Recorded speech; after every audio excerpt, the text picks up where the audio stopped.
अस्सलाम वालेकुम, this is Ali Awan and you are watching MA updates. I hope so you are doing well. अच्छे होगे अपने लाइफ में and I have some update I feel like I have to share with you. ठीक है जी, मैं update देता चलता हूँ कि अब नया खुम्स को दोबारा से बंद कर दिया गया। उसकी जो वजह बनी यूनाइटेड स्टेट के वहाँ पे इन्होंने जो नाकाबंदी की है, तो वजह ये बनी है कि उन्होंने यूनाइटेड स्टेट ने कुछ एतदाल नहीं दिखाया।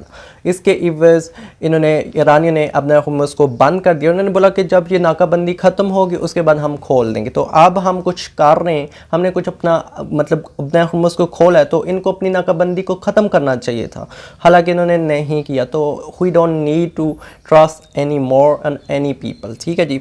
सो सेकंड अपडेट में आपको बताता चलता हूँ कि ट्रंप ने एक इंटरव्यू दिया और उस इंटरव्यू में ट्रंप ने बोला कि आज के दिन वाइट हाउस में एक अजीम शख्स आने जा रहा है और उन्होंने बोला कि इस्लामाबाद में मुज़ाकरात होंगे अगले एक दिन में, मैं आपको अपडेट करूँगा। उन्होंने मीडिया से बात करते हुए ये बोला कि मैं अगले एक दिन तक अपडेट करूँगा कि इस्लामाबाद में कब होने जा रहे हैं मुज़ाकरात। तो बोला जाता है कि ये इतवार के दिन होंगे, तो देखते हैं कि होते हैं कि नहीं। और ट्रंप साहब ने एक और चीज़ बोली, उन्होंने बोला कि ईरान के साथ मिल के हम जौहरी हथियारें और यूरेनियम इसको हम यूनाइटेड स्टेट में मुंतकिल करेंगे। ठीक है जी, ये ट्रंप का मतलब ये दावा है कि हम करने जा रहे हैं। और इसके बाद ट्रंप साहब ने बोला कि ईरान से अगर मुआहदा नहीं होता, किसी भी हालात में अगर ईरान से ये मुआहदा नहीं होता तो होगा क्या, हम ईरानी बंदरगाहों पर पाबंदी बरकरार रखेंगे। ठीक है जी, ये जो पाबंदी रखी हुई है यूनाइटेड स्टेट ने, ये बरकरार रहेगी। हालांकि आप नोट इस बात पे करो कि अब नया हुम्मस को दोबारा क्यों बंद किया गया, क्योंकि ये नाकाबंदी यूनाइटेड स्टेट की बरकरार थी। ठीक है। और आपको अपडेट देता चलता हूँ कि एक अमरीकी टीवी ने एक तस्दीक किया कि ये जो ईरान और यूनाइटेड स्टेट के मुज़ाकरात है ये इस्लामाबाद में होने जा रहे हैं। हालांकि हमें वाइट हाउस से मुकम्मल तौर पर कंफर्मेशन नहीं मिली, लेकिन अंदरूनी हालात से कुछ कंफर्मेशन मिली है। तो उन्होंने बोला कि ये जो मुज़ाकरात है ये इस्लामाबाद पाकिस्तान में होंगे, जो सेकंड टॉक्स है, जो सेकंड राउंड है। तो अच्छी बात है कि इस्लामाबाद में होगा और सारी दुनिया जानती है कि यहाँ होगा, क्योंकि ट्रंप ने अपने ट्वीट्स और अपनी जो स्पीच और इंटरव्यूज़ दिए तो उन्हें हमेशा हर बार यही बोला कि उसने अप्रिशिएट किया आसिम मुनीर को और prime minister of Pakistan Shehbaz Sharif को। तो वो ट्रंप ने खुद भी बोला था कि हमें सिक्योर लगता है इस्लामाबाद, पाकिस्तान और हमारा दोस्त भी है, तो हम अपने जो सेकंड राउंड है, और उन्होंने बोला था कि सहाफ़ियों से कि आप रेडी हो जाओ, हम अपने मुज़ाकरात सेकंड मुज़ाकरात करते जा रहे हैं इस्लामाबाद पाकिस्तान में। ठीक है। अब आपको मैं एक और अपडेट देता चलता हूँ कि ईरान के वज़ीर ख़ारजा इस्माइल बकाई का बयान है, जिसमें उन्होंने कुछ क्लियर कर दिया, जिसमें उन्होंने कुछ मतलब ज़्यादा से डाउट थे, मुझे भी कुछ ज़्यादा डाउट आ रहे, क्योंकि एक खबर यहाँ से आ रही, दूसरी खबर वहाँ से आ रही। ठीक है। उन्होंने कुछ ये क्लियर किया कि ये जो न्यूक्लियर प्रोग्राम है ईरान का और ये जो यूरेनियम की अफसूदगी है, ये ट्रंप साहब ने बोलता है कि हम ईरान के साथ मिल के वहाँ पे शिफ्ट करेंगे, मुंतकिल करेंगे। इस्माइल बकाई ये जो वज़ीर ख़ारजा हैं, ठीक है, ईरान के, इन्होंने बोला कि अब तक इस पर कोई मुआहदा नहीं हुआ। ठीक है, कि इस पर कोई बात हुई नहीं है। तो ये ट्रंप साहब ना खुद से ही बोले जा रहे हैं, जो बोले जा रहे हैं, you don't need to trust on him. Okay. उसके बाद उन्होंने बोला कि ये जो यूरेनियम है इस मतलब ये हमारे लिए ऐसी है कि जैसा हमारे लिए हमारा ईरान कंट्री है, हमारा मुल्क ईरान है। ठीक है। तो हम इसको किसी को कभी और मतलब हम नहीं देंगे।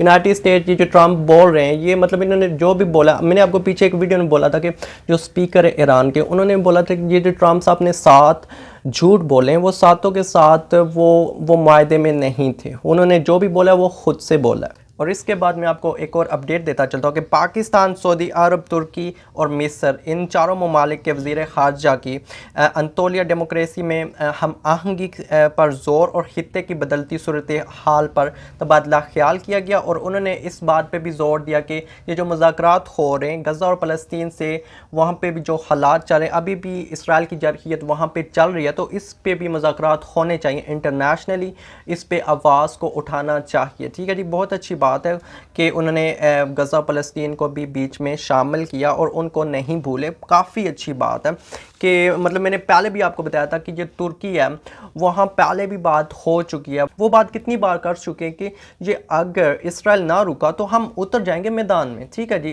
Against to the Israel with Iran and Lebanon. ठीक है। और इसराइल की जरहियत को रोका जाए, क्योंकि ये एक इसकी पॉलिसियाँ होंगी अपने कंट्री में। ठीक है। और इसकी जो पॉलिसियाँ अपने कंट्री में, तो वो भी इसकी पॉलिसियाँ ख़तरनाक है। जो वहाँ पे गज़ा फ़लस्तीन के लोग इन्होंने कैद किए तो उन पर तशद्दुद करते हैं और फांसी की सज़ा सुनाएगी।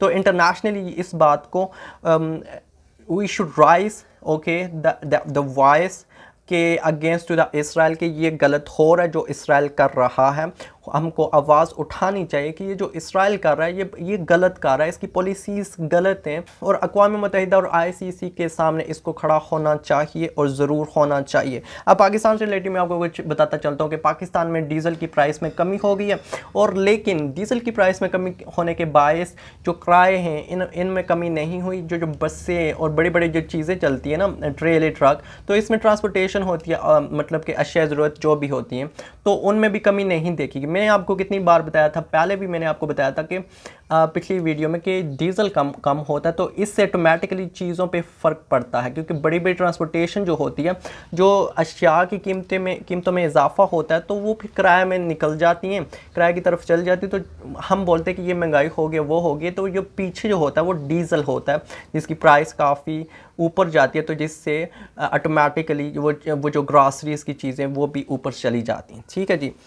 और लास्ट में मैं आपको बताता चलता हूँ कि पाकिस्तान में ये जो कुछ दहशतगर्दी का कुछ चल रहा है, इसके मतलब कुछ अहम पेश रफ्त की गई है, और इसमें कुछ ये किया गया कि कुछ दहशतगर्दों को और उनके मुखबरियों को और जासूसों को पकड़ा गया और उनसे इंटरव्यू लिया गया। वो मैंने कल रात में भी देखा है कि वो जनाब बोल रहे थे मैं तो हूँ पाकिस्तान का और मुझे वहाँ से मिलता था पैसा, जो इंडिया का था वो उसने मुझे सोशल मीडिया पे उसने कांटेक्ट किया, वो मुझे पैसे देता था। मैं वो जो मैं सीक्रेट चीज़ें पाकिस्तान में डिफेंस हो गया, बहुत सी ऐसी सीक्रेट हैं, वो कैसे आते जाते हैं, क्या करते क्या नहीं करते, हर चीज़ की मैंने पिक्चर लेके उसे भेजता था। वो मुझे 4500 2500 इस तरह पैसे करके भेजता था।